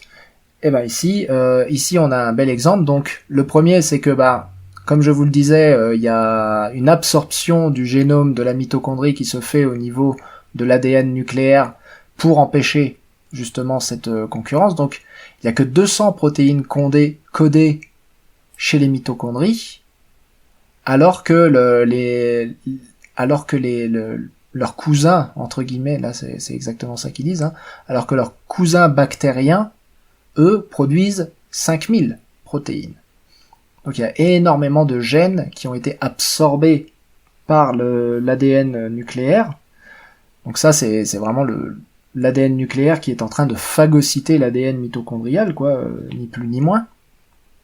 Mais on a des exemples de réponses justement dans l'autre sens, à savoir le plast qui combat l'ADN nucléaire. Donc par exemple, chez certaines plantes qui sont capables de se reproduire de façon hermaphrodite, il y a des mutations mitochondriales, donc du génome des mitochondries, qui suppriment la fonction mâle, ce qui aboutit à des populations qui sont purement femelles. Donc quel est l'avantage pour la mitochondrie ? La mitochondrie se transmet uniquement par la lignée femelle, hein, la lignée parentale femelle.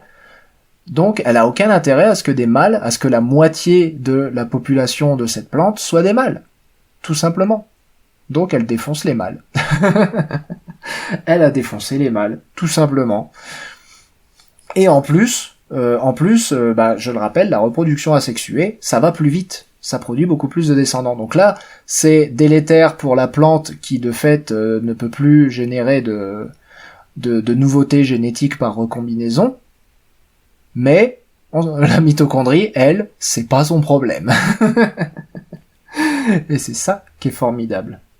Et puis il y a Wolbachia, évidemment, ce parasite des cellules d'invertébrés, le Wolbachia, qui est donc une bactérie endocellulaire. C'est une bactérie, donc parasite de certains arthropodes, et qui est transmise par l'ovule. Donc elle se transmet un peu comme un plast, et elle va nous castrer les mâles, tout simplement. Non, c'est fini, toi, tu ne vas pas transmettre ton vilain chromosome mâle. Donc quand elle infecte un mâle, elle le castre, comme ça, ce mâle ne va pas se reproduire, et il y aura plus de femelles. Voilà. Et elle va forcer, une fois de plus, la parthénogénèse chez les femelles. On attaque ensuite le paragraphe sur les adaptations liées au sexe. Alors le premier, c'est ce qu'ils appellent l'haploïdie, c'est tout simplement pourquoi on a des chromosomes sexuels, tout simplement. Donc les chromosomes sexuels, c'est assez simple. L'haploïdie a pu être favorisée parce qu'elle permet de réparer les cassures double brin de l'ADN. Elle permet également de masquer l'effet des mutations délétères qui sont pour la plupart récessives. Donc voilà, si vous avez le sexe qui est déterminé par des chromosomes et que ces chromosomes, donc vous avez le X, le Y, ces chromosomes peuvent s'échanger des bras pendant les recombinaisons et de fait peuvent se réparer les uns les autres. Et ça va évidemment le fait d'avoir des chromosomes qui déterminent mâle et femelle, ça permet aussi d'avoir de l'hétérozygosie au cas où vous avez des allèles qui sont liés au sexe mais qui sont délétères. Donc ça permet de tamponner un petit peu. Mais c'est clair que le fait d'avoir des chromosomes sexuels n'est absolument pas généralisé, puisque vous avez le cas très connu des alligators et des tortues, dont on nous parle un petit peu plus loin, ici donc. Un déterminisme environnemental du sexe répandu est celui lié à la température d'incubation chez les reptiles. Les modalités sont variées, donc chez les lézards et les alligators, ce sont les mâles qui se développent quand la température est élevée, et c'est en général le contraire, par exemple, chez les tortues. Donc les chromosomes sexuels, c'est pas automatique. Vous avez aussi certains coquillages chez qui, certains vers marins, donc Bonellia viridis, chez qui les larves qui se fixent sur un substrat sont des femelles, alors que les larves qui tombent sur des femelles deviennent des mâles. Donc là, c'est le substrat, en fait, qui va déterminer ce que vous allez devenir. Et puis évidemment, vous avez tous les cas où vous avez des changements de sexe au cours de la vie. Donc le cas le plus consensuel étant celui des angiospermes, donc la fonction femelle étant plus coûteuse à réaliser que la fonction mâle, les individus gagnent à être mâles quand ils sont petits, donc quand ils n'ont pas beaucoup de ressources, ou en mauvaise condition, puis à devenir hermaphrodites quand ils deviennent bien grands et bien costauds.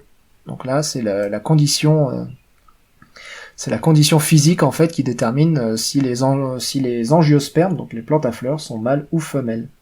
En sachant qu'à la base, c'est ce qu'ils nous disent ici, l'hermaphrodisme est ancestral chez les plantes. Donc c'est plus facile de changer de sexe quand à la base on a les deux sexes.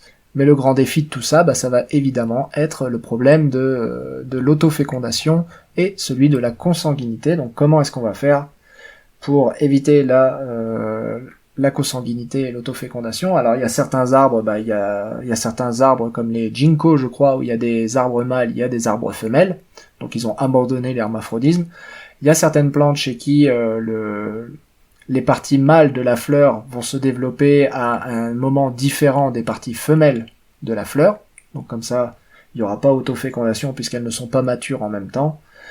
Il y a certaines plantes qui vont tout simplement enfermer leurs parties femelles de telle façon à ce que les parties mâles ne les touchent pas. Ils nous disent aussi que les animaux devaient être hermaphrodites à la base, ce qui est beaucoup moins visible aujourd'hui, mais ce qui est toujours visible chez certaines espèces d'animaux. Et ils nous proposent une explication sur pourquoi est-ce qu'on est arrivé à avoir un chromosome Y tout petit et un chromosome X très grand. Alors c'est une explication qui est assez velue, hein, pour être tout à fait honnête, mais en gros tout part du problème d'autofécondation. Donc si vous avez autofécondation, vous avez des individus qui sont hermaphrodites qui vont pouvoir ici, des individus qui sont hermaphrodites qui vont pouvoir se reproduire avec eux-mêmes. Or, si vous vous reproduisez avec vous-même, le mieux c'est encore de produire plein de gamètes, et donc d'investir à mort dans la fonction mâle. Comme ça, vous vous reproduisez vachement plus avec vous-même. ça augmente du coup la production de zygotes, la production de descendants. Jusque là, on me suit. Vous avez tout intérêt à investir dans la fonction mâle, et ça devient d'autant plus avantageux si en plus, par-dessus ça, il y a un allèle de stérilité qui se met à apparaître, donc un allèle de stérilité femelle, puisque de toute façon, vous investissez le plus possible dans le fait d'être mâle. Donc si vous ne pouvez pas être femelle, ça ne pose absolument pas problème. Sauf que, comme vous avez maintenant de la stérilité qui apparaît, ça va toucher les femelles, oui, mais il va aussi y avoir de la stérilité mâle. À partir du moment où vous avez de la stérilité femelle qui se promène, et qu'en plus vous pouvez aussi avoir de la stérilité mâle par-dessus, en fait vous allez finir par des individus qui seront juste complètement stériles. À partir du moment où vous commencez à avoir de la stérilité complète, il va se mettre à y avoir une forte, et c'est là qu'ils le disent, une forte pression de sélection pour prévenir la recombinaison entre les locus de stérilité mâle et ceux des femelles. Et c'est là que ça devient super intéressant, en fait, c'est que là, s'il se met à y avoir une forte pression de sélection pour prévenir la recombinaison entre les locus mâles, enfin les locus de stérilité mâle et les locus de stérilité femelle, ça veut dire qu'il faut arrêter de se reproduire de façon sexuée. Ça veut dire qu'il faut arrêter de se reproduire de façon sexuée, parce qu'il faut empêcher absolument que les crossing over aient lieu. Faut empêcher absolument que la méiose ait lieu. Ou alors, solution numéro 2, et là je fais appel au chapitre 1, je rappelle que le chromosome X a les bras que le chromosome X a les bras longs, mais le chromosome Y, lui, a les bras très très courts, c'est pour ça qu'il s'appelle Y, et que ça empêche la recombinaison, ce qui avait pour effet d'ailleurs de faire évoluer le chromosome Y par dérive génétique, ce qui est un effet secondaire fâcheux de sa petite taille, mais bref, ça empêche les recombinaisons, et de fait, c'est peut-être comme ça que le chromosome Y a acquis ses petits bras, en fait. Donc au lieu d'empêcher la recombinaison en abandonnant la reproduction sexuée, on empêche la recombinaison en empêchant les petits bras de s'échanger. Et tada, ça a fait un chromosome Y. Là, je vous fais la version sursimplifiée parce que honnêtement, c'est velu à comprendre. Hein. C'est la version bébé que je vous fais. C'est la version bébé d'une version pour bébé, de base. Bon, un bébé en master de génétique, mais bébé quand même. Donc c'est la version sur bébé. Mais donc à partir de là, oui, l'évolution des chromosomes sexuels est essentiellement, entre guillemets, terminée, mais il y a évidemment tout l'effet de la dérive génétique qui vient en effet secondaire du fait qu'il faut empêcher la recombinaison. Si vous empêchez la recombinaison, comme on l'a dit dans le premier chapitre, ça diminue l'effet de la sélection naturelle et ça augmente les probabilités de dérive génétique.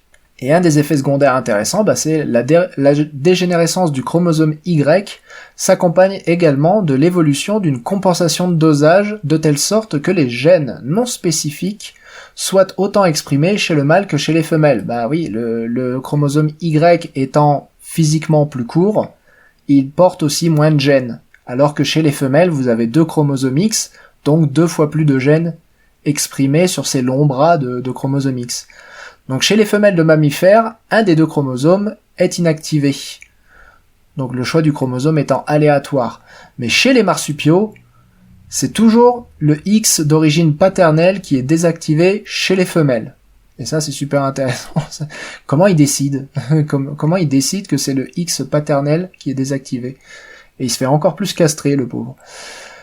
Et à l'inverse, chez la drosophile, c'est le chromosome X qui est 2 fois plus exprimé chez le mâle. Donc le mâle qui n'a qu'un seul chromosome X, il exprime 2 fois plus les gènes qui sont sur son chromosome X. Donc s'il a un allèle caca, il exprime 2 fois plus de caca. Mais en tout cas, faut que ça s'exprime autant chez le mâle que chez la femelle, quoi qu'il arrive. Et il y a certaines espèces chez qui la dégénérescence complète du chromosome Y peut se produire, mais toujours par recombinaison, en fait, il y a un morceau de X qui peut se détacher et reformer un chromosome Y.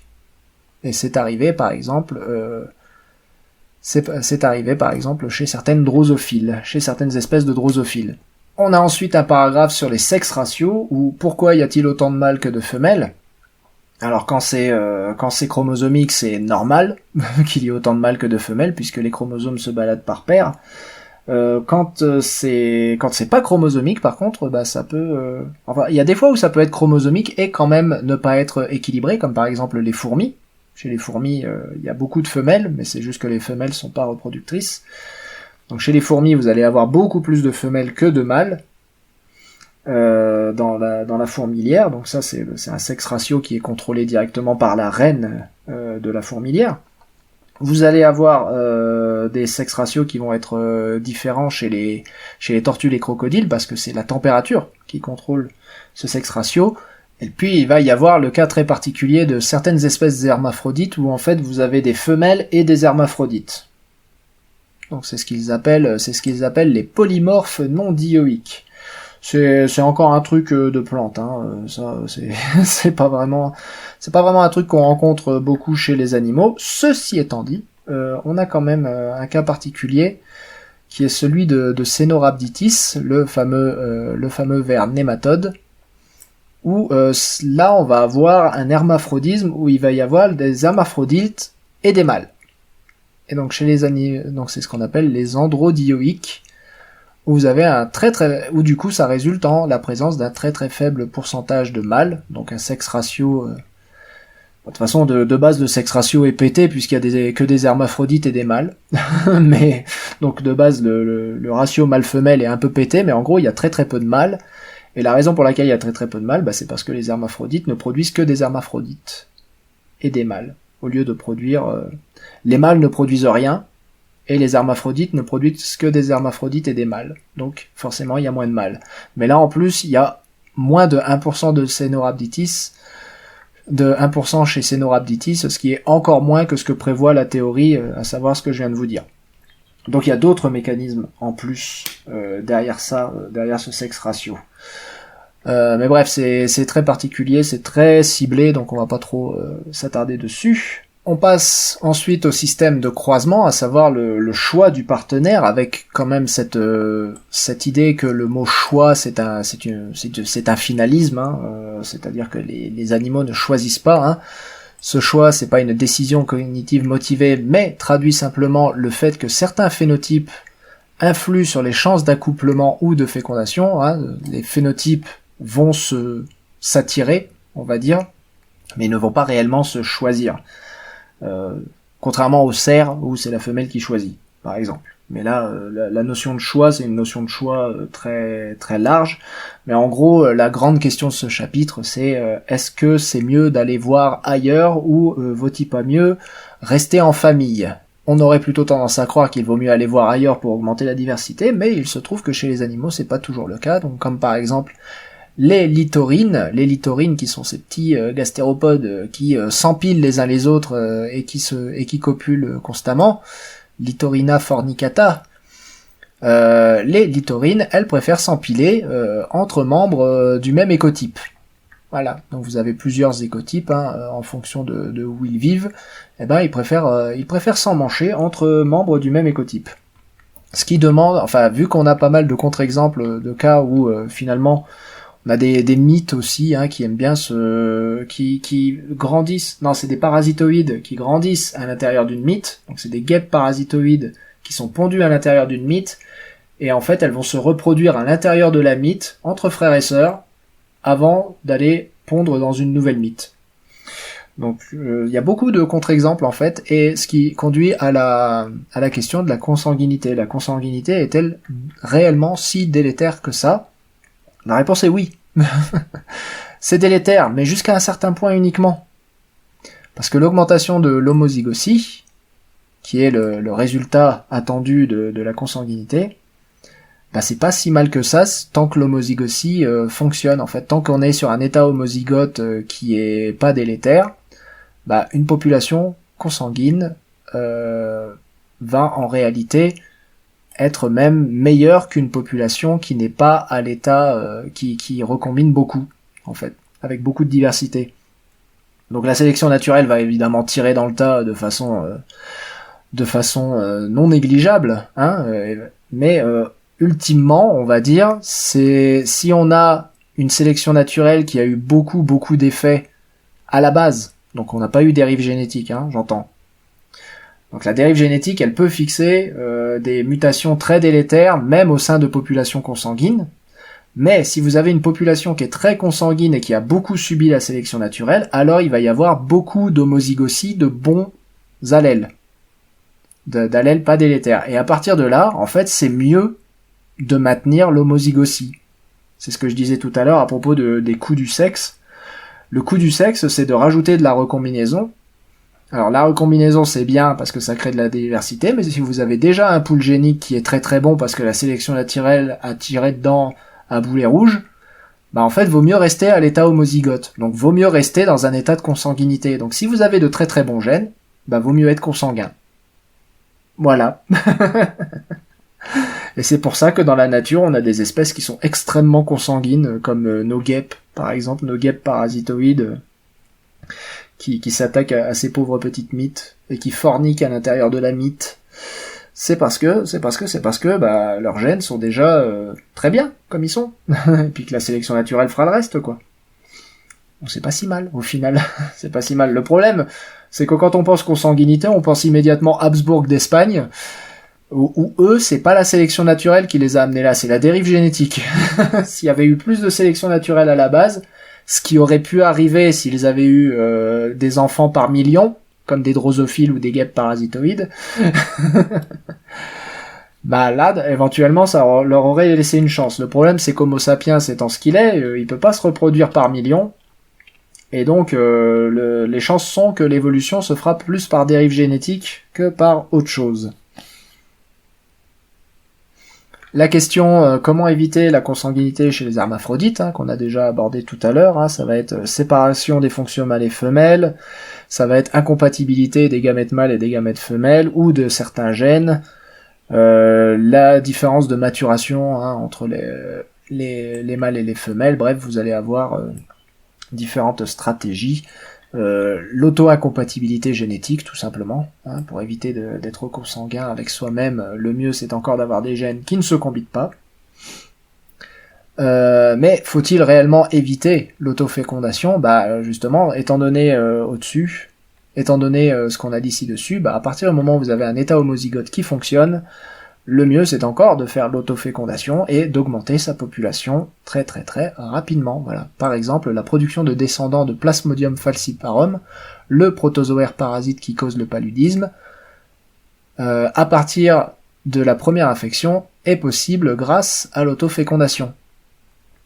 C'est-à-dire que les premiers plasmodiums qui sont injectés dans votre sang par le premier moustique, ce sale baltringue, eh ben, ils se reproduisent très vite par autofécondation, d'une parce qu'il est tout seul, enfin parce qu'ils sont pas beaucoup, mais de deux parce que ça va vachement plus vite, surtout dans un environnement nouveau. Bon, ça on en a déjà parlé, donc je vais pas m'étaler dessus.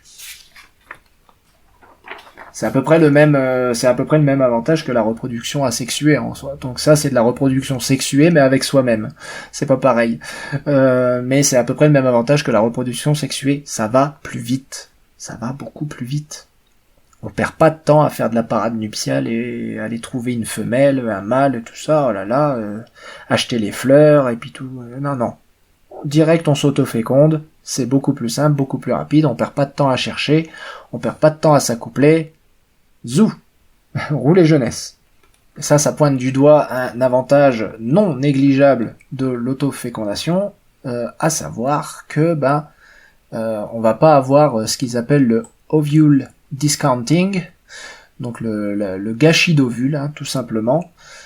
Quand on a autofécondation, quand on n'a pas autofécondation, il y a certains ovules qui restent pas fécondés. Or, l'autofécondation, elle permet de féconder les ovules à tous les coups. Et donc ça permet d'expliquer aussi comment peut apparaître un mécanisme comme l'autofécondation, à savoir que chez une plante par exemple qui produit beaucoup d'ovules, il y en a certains qui vont être fécondés par les abeilles, d'autres qui vont être pas fécondés par les abeilles. Une plante qui pratiquerait l'autofécondation par-dessus l'allofécondation donnée par les abeilles, elle se reproduira beaucoup plus. Elle produira beaucoup plus de descendants qu'une plante qui aurait eu uniquement la fécondation par les abeilles, donc uniquement l'allofécondation. Elle aura littéralement gâché des ovules, l'ovule discounting. Donc ça peut permettre d'expliquer pourquoi un mécanisme comme l'autofécondation apparaît en premier lieu. Alors même que je rappelle, à la base, tous les eucaryotes sont capables de se reproduire de façon asexuée, hein. Non, mais bon.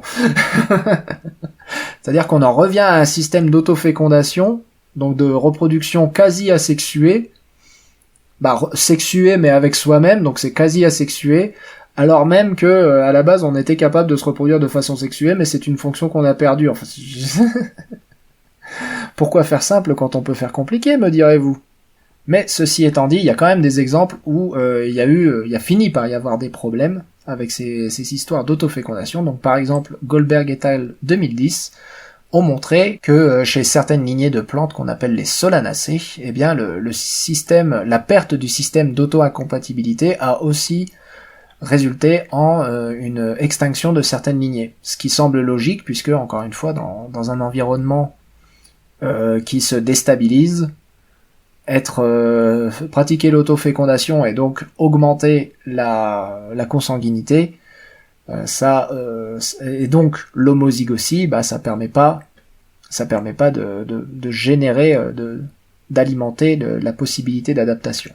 Ça permet pas d'alimenter la variabilité et donc la possibilité de voir de nouvelles mutations, de nouvelles adaptations apparaître, de nouvelles recombinaisons, en l'occurrence surtout se fixer dans la population. Et on a fini avec le chapitre sur l'évolution de la sexualité, mesdames et messieurs. C'était très intéressant, c'était très surprenant parfois, et la prochaine fois, nous attaquerons un chapitre d'une énorme importance en théorie de l'évolution, c'est celui sur la spéciation. Merci à tous.